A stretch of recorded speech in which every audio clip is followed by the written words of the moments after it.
Hello guys, nagda-diet daw ako. Tapos, hindi ako nakapag-exercise today kasi tinatamad ako. Kahapon nakapag-exercise ako pero pagkatapos ko mag-exercise, ang dami ko namang nakain kasi ang sarap ng ulam.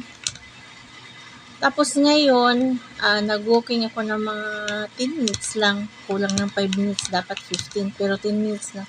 Kasi gabi na.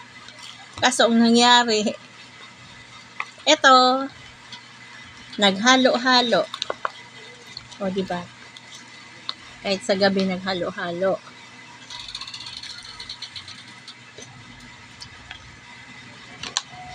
Bukod pa dyan, meron pa akong kikiam.